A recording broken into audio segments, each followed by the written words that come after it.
আজকে আমি নিয়ে এসেছি কাঁচকলা ও মসুর ডাল দিয়ে সম্পূর্ণ একটা নতুন ধরনের নিরামিষ রেসিপি। কাঁচকলা ও মসুর ডালের এই নিরামিষ রেসিপিটি থাকলে মাছ মাংসেরও দরকার হবে না, এতটাই মজার হয় এই রেসিপিটি। শুধু এই দিয়েই এক থালা ভাত খেয়ে নিতে পারবেন। আর নিরামিষ দিনে বা যে কোনো দিনে খুব সহজেই এই রান্নাটা করে নিতে পারবেন। তো চলুন তাহলে ভিডিওটি স্কিপ না করে দেখতে থাকুন কিভাবে আমি রেসিপিটি বানাচ্ছি। আসসালামু আলাইকুম, আসার মিনি কিচেনে সকল বন্ধুদের স্বাগত জানিয়ে শুরু করছি। আজকের রেসিপির জন্য আমার যা যা লাগছে একটু আপনাদের দেখিয়ে দিচ্ছি। তো আজকের রেসিপির মূল উপকরণ হচ্ছে কাঁচকলা। তো এখানে আমি দুটো কাঁচকলা নিয়েছি দেখুন, আর নিয়েছি হাফ কাপের মতো মসুর ডাল, আর নিয়েছি একটা মিডিয়াম সাইজের আলু, আর নিয়েছি দুটো ছোট সাইজের টমেটো। তো প্রথমে আমি কাঁচকলা আর আলুগুলোকে কেটে নেব। তার জন্য দেখুন আমি কাঁচকলাগুলোকে একটা বোর্ডের মধ্যে নিয়ে নিচ্ছি, চোপার বোর্ডে। দিয়ে একটা ছুরি দিয়ে আমি কাঁচকলাগুলোকে কেটে নেব। তো কাঁচকলার দেখুন দুই মুখ বাদ দিয়ে তারপর আমি কাঁচকলাটাকে মাঝ বরাবর কেটে নেব। আমি দুই পিস করে মাঝ বরাবর করে কেটে নিলাম, আপনারা চাইলে ছোট বড় সাইজ করেও কেটে নিতে পারেন। তো আমি কাঁচকলাটাকে দেখুন দুটো কাঁচকলা এইভাবে মাঝ বরাবর কেটে দু পিস করে নিচ্ছি। তো দুটো কাঁচকলা আমার কেটে নেওয়া হয়ে গেল, দেখুন একইভাবে কেটে নিলাম এইভাবে করে দুই পিস করে। দিয়ে আমি এরপর আলুটাকে কেটে নেব, আর আলুটাকেও আমি দেখুন মাঝ বরাবর কেটে নিচ্ছি। তো আলুটাকে এভাবে দু পিস করে কেটে নিলাম। দিয়ে তারপর আমি এখানে দেখুন একটা প্রেসার কুকার নিয়েছি, দিয়ে কুকারের মধ্যে আলু আর কাঁচকলাগুলোকে নিয়ে নিচ্ছি সেদ্ধ করার জন্য। আর আলু আর কাঁচকলাগুলোকে আমি কিন্তু বেশ ভালোভাবে ধুয়ে আগের থেকে পরিষ্কার করে নিয়েছি। দিয়ে আমি এর মধ্যে দিয়ে দিচ্ছি বড় কাপে পানি, 1.5 কাপের মতো, যাতে কাঁচকলা আর আলুগুলো বেশ ভালোভাবে একটু ডুবে যায়। আর দিয়ে দিচ্ছি 1 চিমটি হলুদের গুঁড়ো। দিয়ে আমি ঢাকনা দিয়ে গ্যাসেতে 2 থেকে 3টে সিটি দিয়ে আলু আর কাঁচকলাটাকে সেদ্ধ করে নেব। আর এইদিকে দেখুন একটা বাটির মধ্যে আমি 1-1.5 ঘন্টা আগে হাফ কাপ মসুর ডাল ভিজে রেখেছিলাম। ডালগুলো দেখুন বেশ ভালোভাবে ভিজে নরম হয়ে গেছে। আর ডালের পানিটাকে বেশ ভালো করে আমি ঝরিয়ে নিয়েছি, পানিটাকে বেশ ভালো করে ঝরিয়ে নিতে হবে। তো মিক্সার বাটির মধ্যে আমি ডালগুলোকে নিয়ে নিচ্ছি। আর আপনারাও রান্নার আগে ডালটাকে বেশ ভালো করে ভিজিয়ে নেবেন। ডালগুলোকে নেওয়ার পর আমি এর মধ্যে দিয়ে দিচ্ছি 1 টুকরো আদা, 2টো কাঁচা লঙ্কা, আর দিয়ে দিচ্ছি সামান্য ধনেপাতা। দিয়ে আমি কোনো রকম পানি ছাড়াই ডালটাকে মিক্সারেতে বেটে নেব। তো ডালটা বেটে নেওয়ার পর ফিরে এলাম দেখুন। দিয়ে এই ডালটাকে আমি একটা বাটির মধ্যে নিয়ে নেব।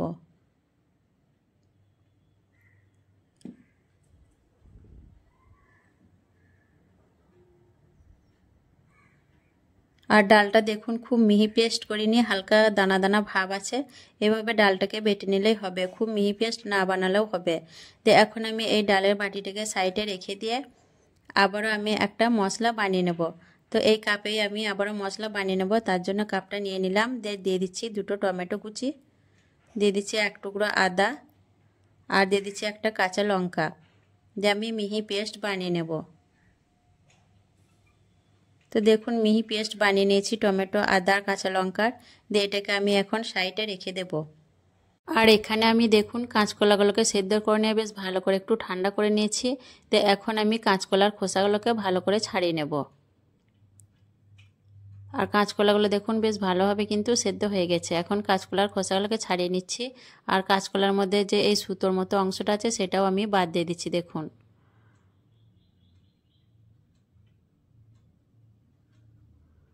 কাঁচকলার সবগুলো খোসা আমি ছাড়িয়ে নিলাম, আর এই সুতোর মতো অংশটাকেও দেখুন তুলে বাদ দিয়ে দিচ্ছি। দিয়ে আমি কাঁচকলাগুলোকে হাত দিয়ে বেশ ভালো করে একটু ম্যাশ করে নেব।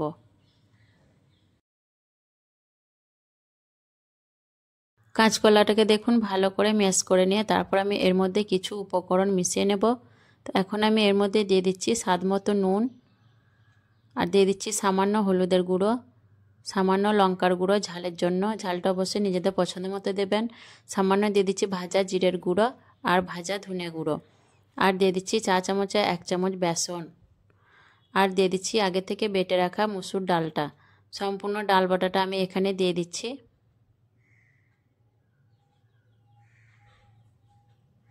দিয়ে হাত দিয়ে বেশ ভালো করে সবগুলো উপকরণ একসঙ্গে মাখিয়ে নেব।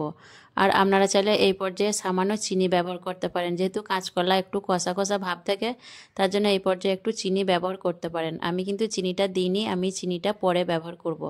তো বেশ ভালো করে এইভাবে করে সবগুলো উপকরণ আমি একসঙ্গে মাখিয়ে নেব। বেশ ভালো করে মাখিয়ে নিয়ে এখন আমি এর থেকে অল্প অল্প করে নিয়ে এইভাবে করে কোপ্তা আকারে শেপ দিয়ে নেব।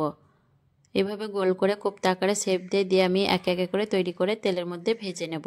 আর এইদিকে আমি দেখুন বেশ কিছুটা কড়াইয়ের মধ্যে তেল গরম করে নিয়েছি, দিয়ে একে একে করে আমি কোপ্তাগুলো তৈরি করে কড়াইয়ের মধ্যে দিয়ে নিচ্ছি। আর এক ব্যাচে আমি সবগুলো কোপ্তা ভেজে নেব। তো দেখুন একে একে করে সবগুলো কোপ্তা আমি কড়াইয়ের মধ্যে দিয়ে দিলাম। দিয়ে কোপ্তাগুলোকে আমি একটু হতে দেব, তারপর উল্টে পাল্টে ভেজে নেব। কোপ্তাগুলো নিচের দিকটা একটু হয়ে আসার পর আমি একবার কোপ্তাগুলোকে পাল্টে নিচ্ছি। এইভাবে করে সবগুলো কোপ্তাকে আমি একবার পাল্টে নেব। দিয়ে কিছুক্ষণ পর পর আমি কোপ্তাগুলোকে উল্টো পাল্টা করে ভেজে নেব। কোপ্তাগুলোকে দেখুন আমি কিছুক্ষণ ধরে উল্টো পাল্টা করে ভেজে নিয়েছি, আর কোপ্তার গায়ে দেখুন সুন্দর একটা লালচে কালার চলে এসেছে। এইভাবে করে ভেজে নিতে হবে। দিয়ে এখন আমি কোপ্তাগুলোকে একে একে করে একটা জায়গার মধ্যে তুলে নিচ্ছি।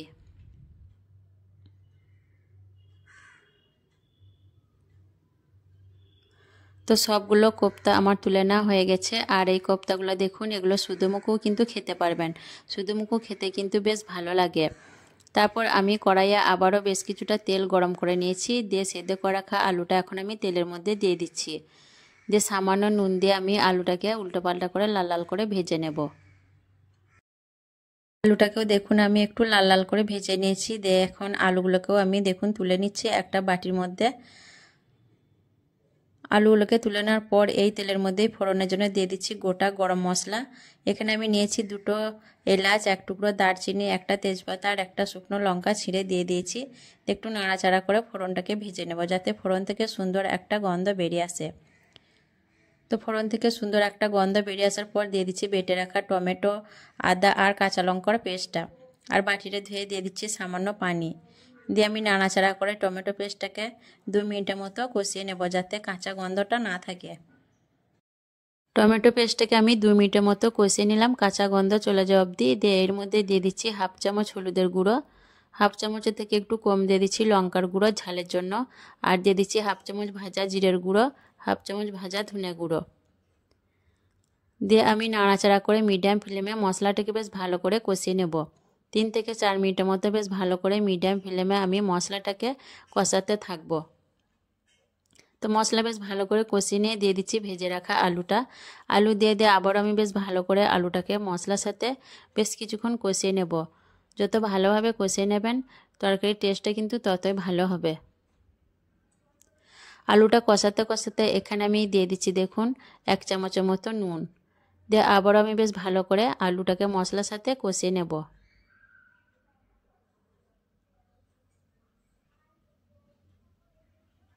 তো আলুটা দেখুন বেশ ভালো করে আমি মশলার সাথে কষিয়ে নিয়েছি, তেলটাও বেশ ভালোভাবে ছেড়ে দিয়েছে, দেখে বুঝতে পারছেন আমি বেশ ভালোভাবে কিন্তু আলু মশলা সব কিছুই কষিয়ে নিয়েছি। এইভাবে করে বেশ ভালো করে কষিয়ে নেবেন, যত ভালোভাবে কষিয়ে নেবেন তরকারির স্বাদটা কিন্তু ততই ভালো হবে। তো বেশ ভালো করে কষিয়ে নিয়ে তারপর আমি এর মধ্যে দিয়ে দেবো ঝোলের জন্য পানি। তো এখানে আমি বড় কাপে দিয়ে দিচ্ছি 1 কাপ, আর সামান্য পানি দিয়ে দিচ্ছি ঝোলের জন্য। দিয়ে নাড়াচাড়া করে একটু মিশিয়ে নেব। আর আলুটা সেদ্ধ হয়ে যাচ্ছে, সেদ্ধ হতে বেশি সময় লাগবে না, ঝোলটা এই জন্যই দিলাম। কোপ্তাগুলো দেওয়ার পর কিন্তু ঝোলটা অনেকটাই কমে যাবে, তার জন্য ঝোলের পানিটা আমি একটু বেশি করেই দিয়েছি, আর রান্নাটা আমি একটু ঝোলঝোলও রাখবো। তো ভালো করে নাড়াচাড়া করে মিশিয়ে নিয়ে আমি ঢাকা দিয়ে হাই ফ্লেমে 5 মিনিট রান্না করে নেব। 5 মিনিট হাই ফ্লেমে রান্না করার পর ঢাকনা খুলে নিলাম। দিয়ে আমি দিয়ে দিচ্ছি এখন ভেজে রাখা কোপ্তাগুলো, আর দিয়ে দিচ্ছি সামান্য চিনি। নিরামিষ রেসিপিতে একটু চিনি ব্যবহার করলে টেস্টটা ব্যালেন্স হয় আর খেতেও ভালো লাগে। দিয়ে নাড়াচাড়া করে একটু মিশিয়ে নেব। আর চিনিটা যারা অপছন্দ করেন তারা কিন্তু চিনিটা বাদ দিয়ে রান্না করে নিতে পারেন। নাড়াচাড়া করে ভালো করে মিশিয়ে নিয়ে আবারও আমি ঢাকা দিয়ে মিডিয়াম টু লো ফ্লেমে আরও 5 মিনিট রান্না করে নেব। আরও 5 মিনিট রান্না করার পর আমি ঢাকনা খুলে নিলাম। আর রান্না থেকে দেখুন তেলটাও কিন্তু বেশ ভালোভাবে ছেড়ে দিয়েছে। এখন আমি এর মধ্যে দিয়ে দিচ্ছি চা চামচে 1 চামচ গাওয়া ঘি। নিরামিষ রেসিপিতে নামানোর আগে একটু ঘি ব্যবহার করলে এর স্বাদটাই কিন্তু আলাদা হয়। আর দিয়ে দিচ্ছি সামান্য ধনেপাতা কুচি। দিয়ে নাড়াচাড়া করে ভালো করে একটু মিশিয়ে নেব। তো ভালো করে নাড়াচাড়া করে নিচ্ছি।